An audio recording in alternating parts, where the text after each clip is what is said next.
السلام علیکم ورحمۃ اللہ وبرکاتہ۔ ناظرین و سامعین، امید ہے کہ آپ حضرات خیریت سے ہوں گے۔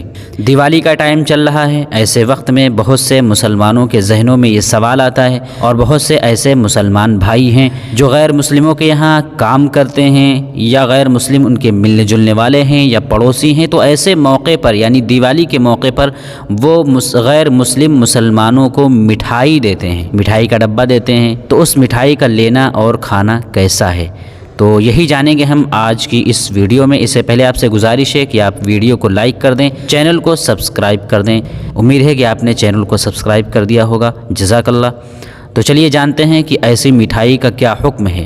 معروف و مشہور دینی و علمی دانشگاہ عظیم مرکز دارالعلوم دیوبند سے کسی نے سوال کیا ہے کہ دیوالی کی مٹھائی لینا اور کھانا کیسا ہے۔ تو اس کا جواب یہ دیا گیا ہے کہ اگر یقین و اطمینان ہو کہ مٹھائی وغیرہ دیوی دیوتاؤں کے نام پر چڑھائی ہوئی نہیں ہے اور حرام و ناپاک چیز کی آمیزش اس میں نہیں ہے، تو اس مٹھائی کو لینا جائز ہے، اس کا استعمال کرنا جائز ہے، لیکن احتیاط بہتر ہے، احتیاط اولا ہے۔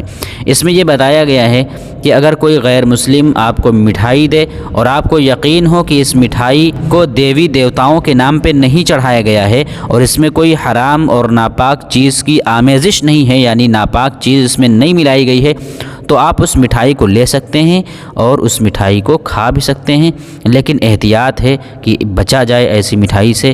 تو جو حضرات غیر مسلموں کے یہاں کام کرتے ہیں، ان کی فیکٹریوں میں، ان کی کمپنیوں میں، یا کسی کے تعلقات ہیں غیر مسلموں سے، اگر وہ آپ کو مٹھائی دیتے ہیں اور آپ کو یقین ہو کہ وہ اس مٹھائی کو دیوی دیوتاؤں کے نام پہ نہیں چڑھایا گیا ہے، یعنی پوجا کی مٹھائی نہیں ہے، وہ خوشی میں دے رہے ہیں، تو آپ اس مٹھائی کو لے بھی سکتے ہیں اور کھا بھی سکتے ہیں۔ امید ہے کہ آپ حضرات کو یہ مسئلہ سمجھ میں آ گیا ہوگا۔ السلام علیکم ورحمۃ اللہ وبرکاتہ۔